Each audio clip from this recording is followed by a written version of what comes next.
तपस्वी आदर्श परिवार के संस्थापक और अध्यक्ष योगी माथुर जी वर्तमान में चांदनी चौक लोकसभा से आजाद उम्मीदवार से चुनाव लड़ने की घोषणा की। आज भगवान हनुमान जयंती पर मंगलवार को श्री योगी माथुर जी ने अपने आवास कराला गांव क्रांति आश्रम में कार्यकर्ताओं और समर्थकों की उपस्थिति में चुनावी घोषणा पत्र जारी किया और प्रेस कॉन्फ्रेंस में योगी माथुर जी ने बताया भारत के निर्माण के लिए वह किस तरीके से कार्य करेंगे। देखिए ये खास रिपोर्ट। रोशन सिंह, रामविलास पासवान, रामविलास बिस्मिल और स्पाकुला खां, और ये हमारे आर्य समाज के हैं रशीदानंद जी, चंद्रशेखर आजाद, राजू दीक्षित जी और वे दुर्गा भाभी।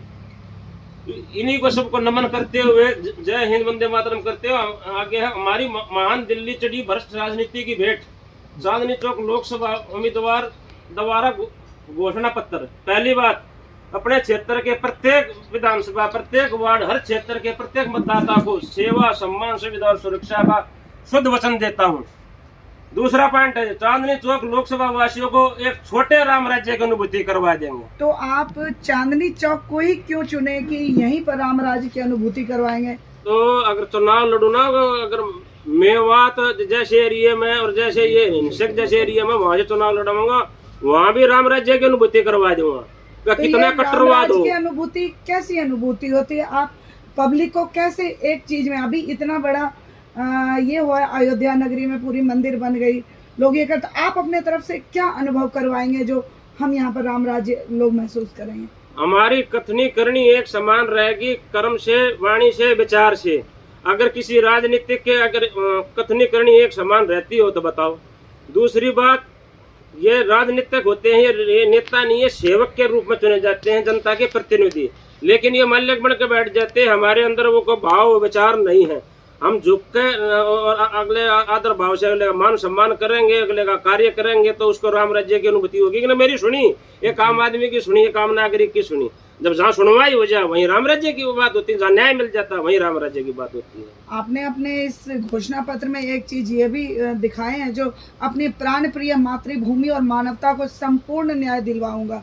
तो ये संपूर्ण न्याय में क्या क्या है, क्या आप न्याय दिलवाएंगे? संपूर्ण न्याय ये है कि हमारी प्राण प्रिय मातृभूमि संपूर्ण न्याय और संपूर्ण सम्मान से वंचित रही है। इसलिए हमने देश को संपूर्ण क्रांति का भी नाम दिया गया है, पत्रिका के नाम से। देश को चाहिए संपूर्ण क्रांति, न्याय हो, सबके लिए सम्मान हो, सबके लिए सुविधा हो, किसी के साथ कोई भेदभाव हो। अब क्या चल रहा है, जो सत्ता में जाता है, जो पावर में बैठता है, जो कुर्सी पे बैठता है, वो हड़पने लग जाता है। हमारी जनता फिर से वो अनुभव कर पाएगी कि हमारा देश फिर से सोने की चिड़िया कहलाए? बिल्कुल कहलाएगी। ये बहुत बड़े परिवर्तन के दौर से गुजर रहे हैं हम, और उस परिवर्तन के दौर में हम सभी ने अपनी अपनी भूमिका निश्चित करनी है, अपनी भूमिका अपने से न्याय करना है। जी, वरिष्ठ नागरिकों को 10,000 रुपए प्रति माह मिलेगा, उसके बारे में कुछ बताइए। हाँ, ये हमारे जो भारतीय इकोनॉमी है इस पर कोई फर्क नहीं पड़ेगा। और जो 60 साल ऊपर जा लिए हैं, सीनियर सिटीजन में आ लिए हैं, उन्होंने भारत निर्माण में अपनी जान जवानी हड्डियां खपा दी हैं, और उनको 10,000 रुपये सम्मान राशि मिलना चाहिए, ताकि वह ना कहीं वृद्धाश्रम में जावे, ना कहीं बेटे बहू के आगे हाथ फैलावे।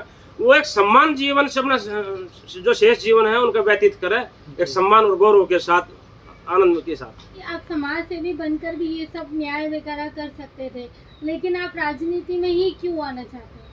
मैंने ये देखा है जी, 80% लोगों ने जितना पैसा देखा नहीं, वो पैसा मैंने पानी की तरह बहाया है सिर्फ सेवा में। और यहाँ के मैंने ये विचार हो गया कि मेरे पास 2-4 ट्रक नोटों के भरे होंगे ना, तब भी वो कम पड़ जाएंगे, क्योंकि लोगों का सिर्फ अपना निजी सवारता है। उसका मतलब है हम व्यवस्था ऐसी कर दे में कोई शोषित ना रहे, कोई वंचित ना रहे, कोई पीड़ित ना रहे। मेरा खुद का अनुभव ये है, मैंने SDM कोर्ट से लेकर सुप्रीम कोर्ट तक केस लड़े हैं, माँ भारती को न्याय दिलाने के लिए और स्वयं को भी न्याय दिलाने के लिए। ना माँ भारती को न्याय दिलवा पाया हूँ, ना अपने आप को, और ना भारतीय जनता को।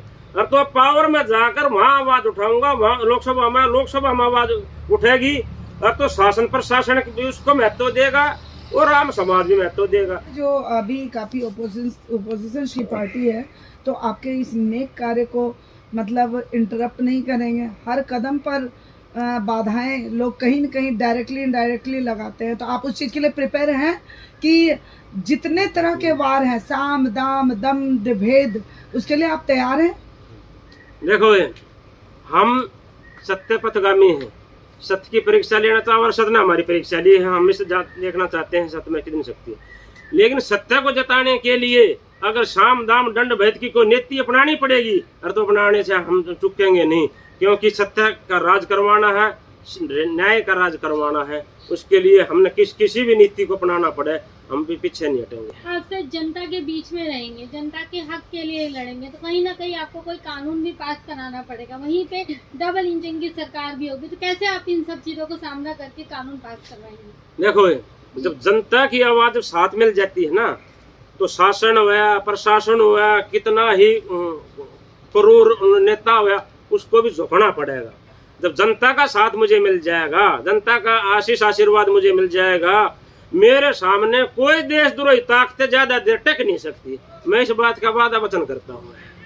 400 पार, हाँ। आप कितने को पार लगाएंगे?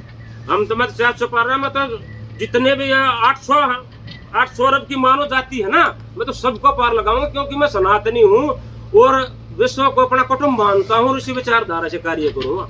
मैं किसी एक व्यक्ति विशेष, क्षेत्र, भाषा, जाति, समाज, समुदाय एक का नहीं हूँ। मैं सब का हूँ। जो दो टांगा का आदमी दिख जाए, मैं उसी के भले के लिए, उसके हित के लिए, उसके कल्याण के लिए कार्य करूंगा।